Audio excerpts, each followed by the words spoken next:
نحمدہ ونصلی علی رسولہ الکریم اما بعد فاعوذ باللہ من الشیطان الرجیم بسم اللہ الرحمن الرحیم اللہم صلی علی محمد وعلی آل محمد کما صلیت علی ابراہیم وعلی آل ابراہیم انکا حمید مجید اللہم بارک علی محمد وعلی آل محمد کما بارکت علی ابراہیم وعلی آل ابراہیم انکا حمید مجید۔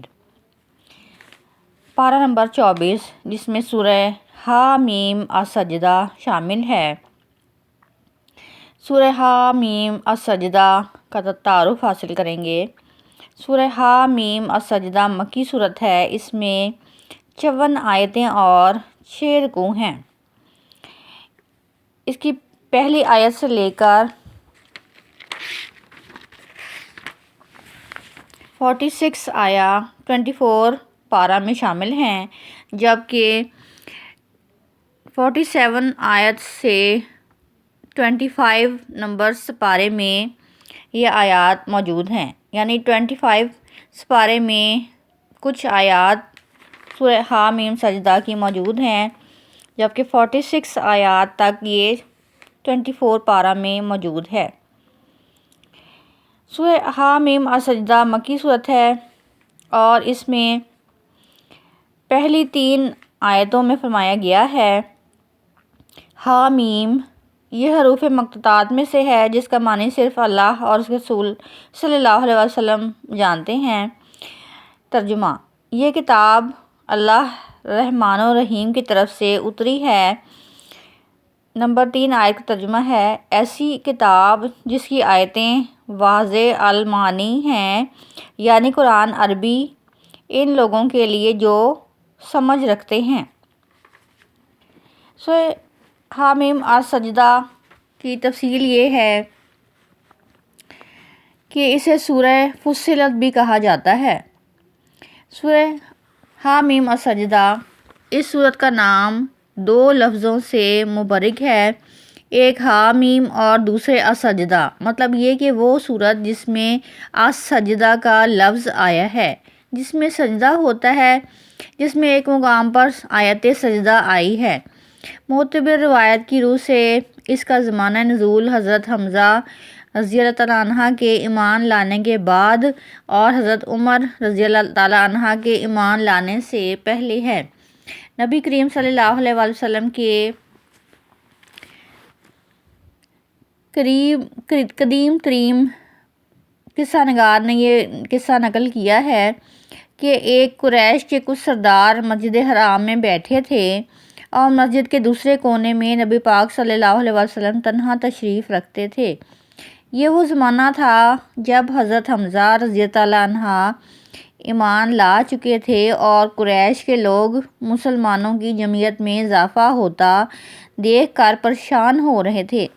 اس موقع پر اتباعین ربیعہ ابو سفیان نے قریش کے سردار سے کہا کہ صاحبو، اگر آپ لوگ پسند کریں تو میں جا کر محمد صلی اللہ علیہ وسلم سے بات کروں، ان کے سامنے کچھ تجاویز رکھوں، شاید وہ ان میں سے کسی کو مان لیں اور ہم بھی اسے قبول کر لیں اور اس طرح وہ ہماری مخالفت سے باز آ جائیں۔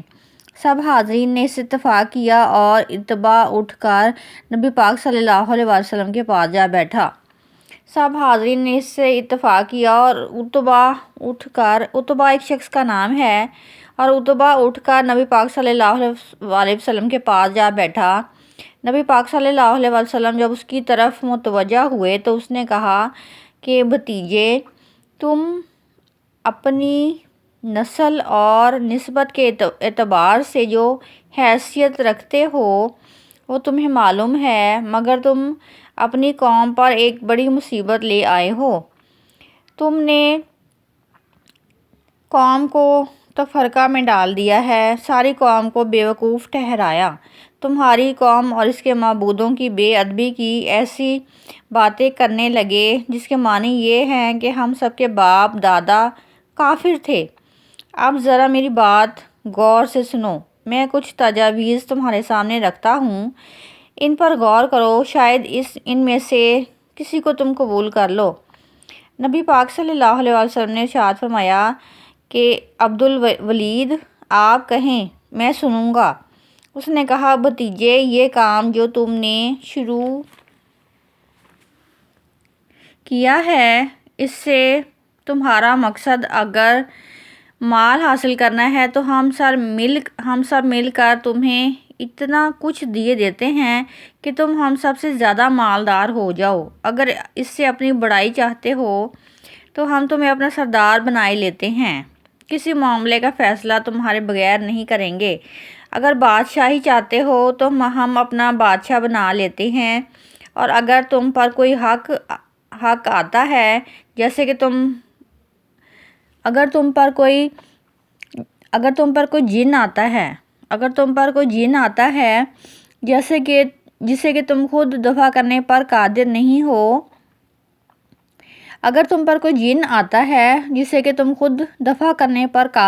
ہو، تو ہم بہترین اتباع بلاتے ہیں اور اپنے خرچ پر تمہارا علاج کرواتے ہیں۔ اتنا اتباع یہ باتیں کرتا رہا اور نبی پاک صلی اللہ علیہ وسلم خاموش سنتے رہے۔ پھر آپ صلی اللہ علیہ وسلم نے فرمایا، عبدالولید، آپ کو جو کچھ کہنا تھا کہہ چکے؟ اس نے کہا، ہاں۔ آپ صلی اللہ علیہ وسلم نے فرمایا، اچھا، اب میری سنو۔ پھر آپ نے سورہ حامیم السجدہ کی تلاوت کی اور اتبا اپنے دونوں ہاتھ زمین پر ٹیکے خاموشی سے سنتا رہا۔ آیت سجدہ آیت 38 پر پہنچ کر آپ صلی اللہ علیہ وسلم نے سجدہ کیا، پھر کہا، اے عبدالولید، میرا جواب آپ نے سن لیا، اب آپ جانیں اور آپ کا کام۔ اتنا کہا تو لوگوں نے دیکھا کہ خدا کی قسم اتبا کا چہرہ بدلا ہوا ہے۔ انہوں نے کہا، باخدا، میں نے ایسا کلام اس سے پہلے کبھی نہ سنا تھا۔ اس صورت کی مزید وضاحت یہ ہے کہ اس صورت کا نام 2 لفظوں سے مرکب ہے، ایک حامیم اور ایک دوسرا السجدہ۔ وہ سورہ جس کا نام حامیم سے ہوتا ہے اور جس میں ایک مقام پر آیت سجدہ ہے۔ معتبر روایت سے اس کا زمانہ نزول حضرت حمزہ رضی اللہ تعالیٰ عنہ کے ایمان لانے کے بعد اور عمر رضی اللہ تعالیٰ عنہ کے ایمان لانے سے پہلے ہے۔ اس صورت کا مضمون توحید ہے۔ اس میں توحید کے دلائل بھی بیان ہوئے ہیں اور ان لوگوں کو تنبیہ بھی کی گئی ہے جو قرآن کی دعوت تبلیغ کی مخالفت کر رہے تھے۔ ساتھ ہی ان لوگوں کو ابدی کامیابی کی بشارت دی گئی ہے جو مخالفتوں کی تمام سرگرمیوں کے باوجود توحید پر قائم رہیں گے۔ نبی پاک صلی اللہ علیہ وسلم کو یہ ہدایت فرمائی گئی ہے کہ تمہارے دشمن خواہ کتنے ہی جارحانہ ہوں اور جارحانہ رویہ کریں، لیکن تم ان کی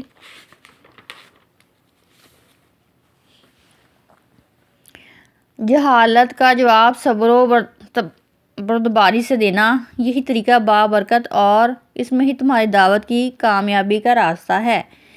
ان آیات کی وضاحت یہ ہے کہ 1 تا 8 میں سورت کی تمہید، جس میں یہ بات واضح کی گئی ہے کہ خدائے رحمان و رحیم نے اہل عرب پر یہ عظیم احسان فرمایا ہے کہ قرآن کو عربی زبان میں ان کے لیے نذر و نصیر بنا کر اتارا، اور اس احسان کا حق یہ تھا کہ لوگ اس قرآن پاک کی قدر کرتے، لیکن یہ نہایت غرور سے اس نعمت کو ٹھکرا رہے ہیں اور ایمان لانے کی بجائے اس عذاب کا مطالبہ کر رہے ہیں جس سے ان کو ڈرایا جا رہا ہے۔ ان کے اس جواب پر نبی پاک صلی اللہ علیہ وسلم کو یہ ہدایت کہ ان کو یہ بتا دو کہ مجھے جس توحید کی وحی ہوئی تھی وہ میں نے تم کو پہنچا دی، رہا عذاب کا معاملہ تو یہ چیز میرے اختیار میں نہیں ہے، میں ایک بشر ہوں، خدا نہیں ہوں۔ اہل ایمان کو استغفار اور استقامت کی تلقین، مشرکین کو ابدی تباہی کی وعید، جو ایمان سے بے فکر ہو کر محض اپنے سفارشوں کے بل بوتے پر آخرت سے بے خبر تھے۔ آیات 9 تا 12 میں کہا گیا ہے، اس کارخانہ قدرت میں جو حکمت اور نظم اور ضبط نظر آتا ہے وہ گواہ ہے کہ یہ مختلف دیوتاؤں کی بازی گری نہیں بلکہ خدا تعالیٰ کی منصوبہ بندی سے ہی وجود میں آیا ہے۔ اس لیے جو لوگ سفارشوں کے بل بوتے پر خدا اور آخرت سے غافل ہیں وہ اپنے لیے شامت اعمال کے منتظر ہیں۔ آیات 13 تا 18 میں قریش کو تنبیہ کی گئی ہے کہ اگر تم نبی پاک صلی اللہ علیہ وسلم کی دعوت کی تکذیب پر ہی تلے ہو تو رسولوں کی تکذیب کرنے والی قوموں کے انجام سے دوچار ہونے کے لیے تیار ہو جاؤ۔ تم سے پہلے عاد سمود نے بھی تمہاری طرح کی روش اختیار کی، جس کا نتیجہ یہ ہوا کہ اللہ کے عذاب نے ان کو تباہ کر دیا۔ یاد رکھو کہ قوت اور شوکت میں وہ تم سے کہیں زیادہ نمایاں تھے۔ آیات 19 تا 24 میں بتایا گیا ہے مشرکین جو اپنے جھوٹے معبودوں کی شفاعت کی امید لیے بیٹھے ہیں، یاد رکھیں کہ قیامت کے دن ان کے ہاتھ پاؤں خود ان کے خلاف گواہی دیں گے اور کسی کی شفاعت ان کے کچھ کام نہیں آ سکے گی۔ اس دن ان پر یہ حقیقت واضح ہو جائے گی کہ سب سے زیادہ ان کی تباہی کا سبب یہ چیز ہوئی کہ وہ اللہ تعالیٰ کے متعلق اس وہم میں مبتلا رہے کہ ان کو بندوں کے سارے اعمال کی خبر نہیں ہوتی۔ اس دن ان کے لیے امید کے سارے دروازے بند ہو جائیں گے، ان کا واحد ٹھکانہ دوزخ ہوگا۔ اگر وہ معافی کی درخواست کریں گے تو ان کو معافی نہیں ملے گی۔ آیات 25 تا 29 میں گمراہ لیڈروں اور ان کے گمراہ پیروکاروں کو اللہ تعالیٰ دوزخ میں جمع کریں گے۔ قرآن کی دعوت توحید کی مخالفت آپس میں جو انہوں نے کٹ جوڑ کیا، اس بات کا انجام اس دن ان کے سب کے سامنے آ جائے گا۔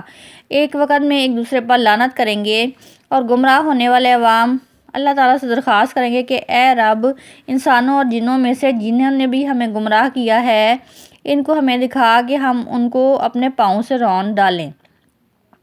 آیات 32 میں بتایا گیا ہے کہ جو لوگ تمام مخالفتوں اور سازشوں کے باوجود توحید پر جمے رہیں گے، قیامت کے دن فرشتے ان کے پاس اللہ تعالیٰ کی ابدی رحمت اور نصرت کی بشارت لے کر آئیں گے۔ آیات 33 تا 36 میں پیغمبر صلی اللہ علیہ وسلم کو یہ تسلی دی گئی ہے کہ آپ نہایت پاکیزہ دعوت لے کر آئے ہیں۔ اگر جاہل لوگ آپ کی مخالفت کر رہے ہیں تو ان کا مقابلہ عفو و درگزر سے کریں۔ آیات 37 تا 40 میں بتایا گیا ہے کہ ابتدائی صورت میں توحید اور آخرت کی جو دلیل بیان ہوئی ہے، بعض دوسرے دلائل آفات سے ان کی تائید کی گئی ہے اور ان لوگوں سے اظہار بیزاری جو ان واضح آیات کے بعد بھی توحید اور آخرت کی مخالفت کر رہے تھے۔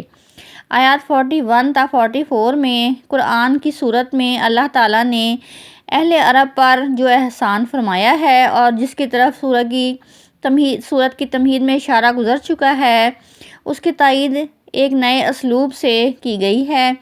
قرآن کی شان اور اس کی عظمت کے بیان کے ساتھ قرآن کے خلاف ایک اعتراض کا جواب دیا گیا ہے اور مکذبین کے اصل اعتراض کی نشاندہی کی گئی ہے۔ آیات 45 تا 46 میں منکرین کے ایکا کیے ہوئے اعتراض کا جواب کہ جب قرآن سے پہلے تورات کو آسمانی کتاب تسلیم کیا گیا ہے تو اس کے ہوتے ہوئے قرآن پاک کے نازل کرنے کی کیا ضرورت پیش آئی۔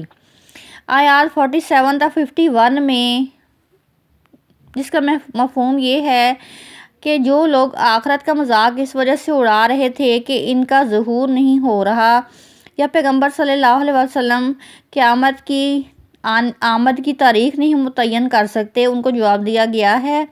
اور جو لوگ فرضی شرکاء کے زور پر آخرت سے بے فکر تھے، ان کو تنبیہ کی گئی ہے کہ اس دن سب اپنے معبودوں سے لا تعلقی کا اعلان کریں گے۔ علاوہ ازیں قیامت کے لیے جلدی مچانے والوں کی کم ظرفی پر اظہار افسوس کیا گیا ہے۔ ان کا حال یہ ہے کہ ذرا خدا نے گرفت کی تو فوراً بلبلا اٹھتے ہیں، جب ڈھیل دیتا ہے تو شیخی بکانے لگتے ہیں۔ آیات 52 تا 54 جو اس سورت کی آخری آیات ہیں، اس میں تکذیب صورت کے ہولناک انجام کی طرف اشارہ کیا گیا ہے۔ دھمکی دی گئی ہے کہ اب قرآن کی صداقت آفاق و انس سے صاف ظاہر ہے۔ اللہ تعالیٰ ہر چیز کو دیکھ رہا ہے اور ہر چیز اس کے قدرے قبضہ میں ہے۔ وآخر دعوانا ان الحمدللہ رب العالمین۔